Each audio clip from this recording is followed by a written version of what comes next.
तो hello student, आज अपन शुरू करने वाले हैं एक नया टॉपिक, जिस टॉपिक का नाम है ओम्स लॉ।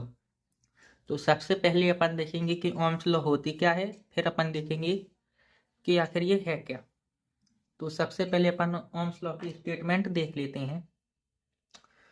तो ओम्स लॉ की स्टेटमेंट होती है, if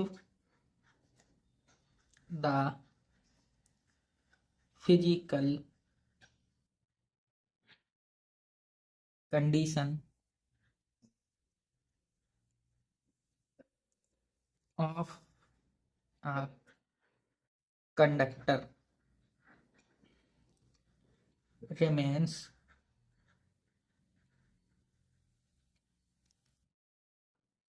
unchanged,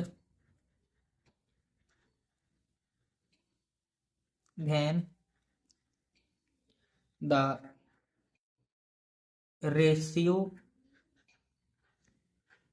of applied voltage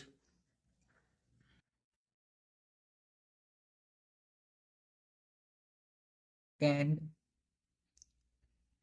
passing current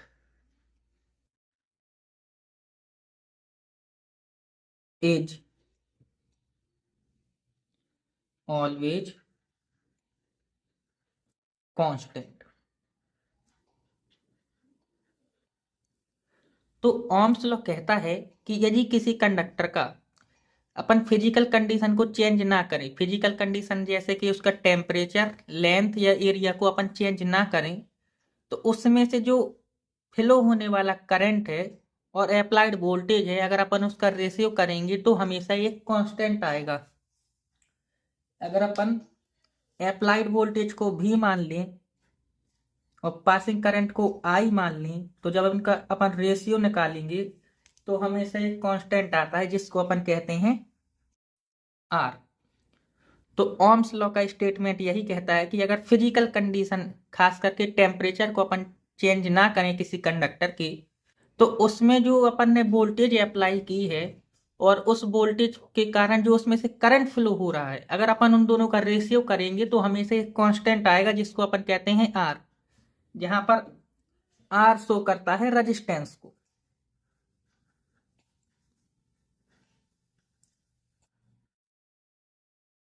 अब अपन देखेंगे कि अपन इसको दो तरीके से और डिफाइन कर सकते हैं, लेकिन जो ओम्स लॉ का स्टेटमेंट है, जो एक्चुअल स्टेटमेंट है, वो ही ये।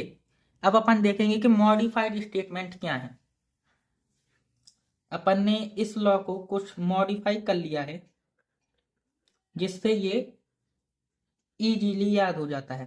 मॉडिफाइड स्टेटमेंट अपन देखेंगे। मॉडिफाइड स्टेटमेंट पहली है। अगर अपन पहली मॉडिफाइड स्टेटमेंट देखेंगे तो कहती है कि if the physical conditions remains unchanged, then the current passing through a conductor is always proportional to the applied voltage।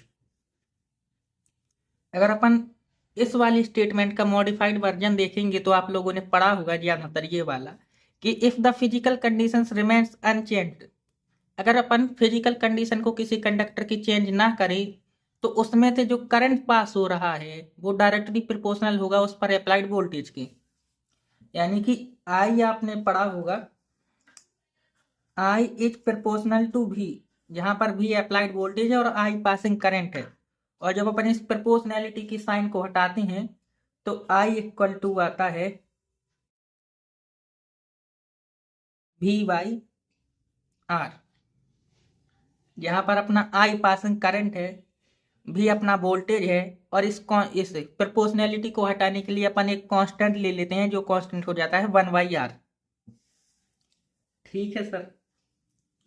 अब अपन एक और स्टेटमेंट देखेंगे। आपने एक और स्टेटमेंट सुनी होगी जो काफी पॉपुलर है, अपन वो और देख लेते हैं। उसी का थर्ड मॉडिफाइड वर्जन है कि if the physical condition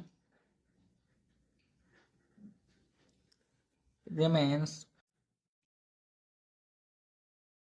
unchanged, then the applied voltage on a conductor is directly proportional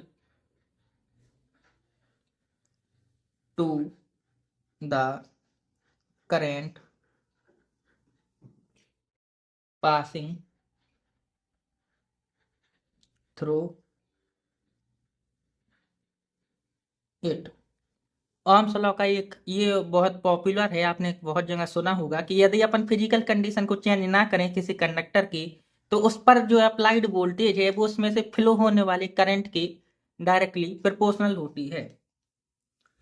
यानी कि V is proportional to I, और अगर अपन इसको और मॉडिफाई करेंगे तो V इक्वल टू हो जाता है I इंटू R। ये सबसे पॉपुलर स्टेटमेंट है, इसलिए पॉपुलर है क्योंकि जैसे ही अपन प्रोपोर्शनैलिटी के साइन को हटाते हैं तो इनटू में आर आता है। आपने बहुत जगह देखा होगा कि जब भी आप प्रोपोर्शनैलिटी की साइन को हटाते हैं तो एक कांस्टेंट लेते हैं जो इनटू में आता है, इसलिए ये ज्यादा पॉपुलर है। जो इससे पहले अपन ने एक स्टेटमेंट देखी I equal to V by R की, वो पॉपुलर कम है लेकिन करेक्ट स्टेटमेंट वही है। अब यहाँ पर आपके माइंड में क्वेश्चन आ रहा होगा कि ये आर कांस्टेंट क्यों आ रहा। ये जो आर है, आर का मतलब है रेजिस्टेंस। ये अपन एक नेक्स्ट लेक्चर में डिस्कस करेंगे कि ये आर आखिर है क्या, अपना रेजिस्टेंस आखिर है क्या। लेकिन मैं आपको ओम्स लॉ का एक यूज बता देता हूं जो आपके काम में आएगा, जिसको अपन कहते हैं ओम्स ट्राइंगल। ये शायद आपने ना सुना हो इसके बारे में, लेकिन ये बहुत यूजफुल थिंग है। अगर आपको पता हो तो आप न्यूमेरिकल वगैरह में बहुत इजीली इसको अप्लाई कर सकते हैं। ओम्स ट्राइंगल क्या हुआ, क्या है अपना, ये एक ट्राइंगल होता है। अपने पास एक ट्राइंगल है जिसको अपन ने एक 3 पार्ट में डिवाइड कर लिया। तो ओम्स ट्राइंगल में सबसे ऊपर रहती है अपनी वोल्टेज V, यहाँ पे रहता है I, और इनटू में यहाँ पे रहता है R। ये है अपना ओम्स ट्राइंगल। अब ये आप सोचेंगे कि इसका यूज क्या है। सपोज करो आपको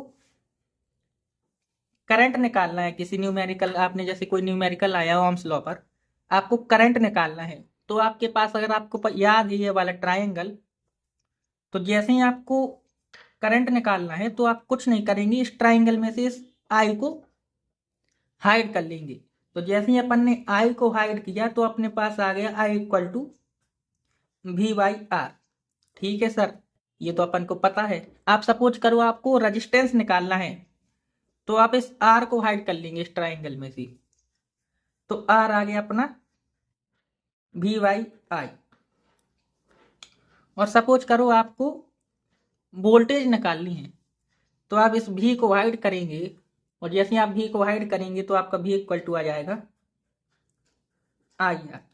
तो आपको 2 चीजें हमेशा याद रखनी है, एक तो ओम्स लॉ है क्या, और दूसरा आपका ये ओम्स ट्राइंगल। अगर आपको ओम्स ट्राइंगल पता है तो आप किसी भी न्यूमेरिकल में, कोई भी न्यूमेरिकल आ जाए A to Z, आप कुछ भी निकाल सकते हैं। अगर आपको वोल्टेज निकालनी है तो आप वोल्टेज निकाल सकती, आपको रेजिस्टेंस निकालना है तो आप रेजिस्टेंस निकाल सकती, आपको करंट निकालना है तो आप करंट निकाल सकती। ये अपन ने आज क्या क्या पढ़ा है। अपन ने सबसे पहला पढ़ा कि ओम्स लॉ है क्या। अगर अपन करेक्ट स्टेटमेंट देखते हैं ओम्स लॉ की जो है, वो ये है कि अगर अपन किसी कंडक्टर की फिजिकल कंडीशन को चेंज ना करें, खास करके टेम्परेचर को, तो जो अप्लाइड वोल्टेज और उसमें से पास होने वाला करंट रेशियो लेते हैं तो हमेशा ये कांस्टेंट आता है, जिस कांस्टेंट को अपन कहते हैं रेजिस्टेंस।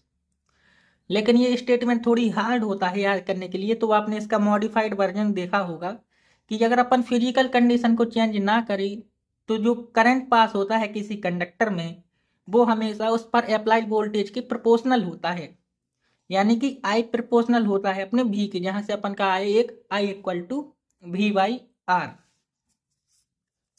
फिर इसी का एक और मॉडिफाइड वर्जन आपने और पढ़ा होगा कि इफ यदि अपन फिजिकल कंडीशन को किसी कंडक्टर की चेंज ना करें तो जो अप्लाइड वोल्टेज है उस कंडक्टर पर वो उसमें से पास होने वाली करंट के प्रोपोर्शनल होती है।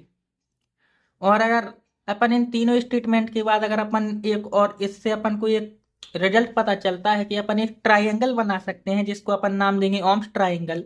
और ओम्स ट्राइंगल में अपन भी आई आर को एक इस अरेंजमेंट में सेट कर सकते हैं कि अगर अपन उसमें से किसी भी टर्म को अपन हाइड करेंगे तो अपन उसको निकाल सकते हैं। अगर अपन आई को हाइड करेंगे तो अपने पास आता है वी वाई आर, जिससे अपन करंट का फाइंड कर सकते हैं। अगर अपन आर को हाइड करेंगे तो अपने पास आता है वी वाई आई, जिससे अपन रेजिस्टेंस को फाइंड कर सकते हैं। और अगर अपन भी को हाइड करेंगे तो अपने पास आता है आई इंटू आर, जिससे अपन वोल्टेज को फाइंड कर सकते। तो बाकी का अपन देखेंगे नेक्स्ट लेक्चर में। आज के लिए इतना ही। देखने के लिए आप सभी लोगों का धन्यवाद।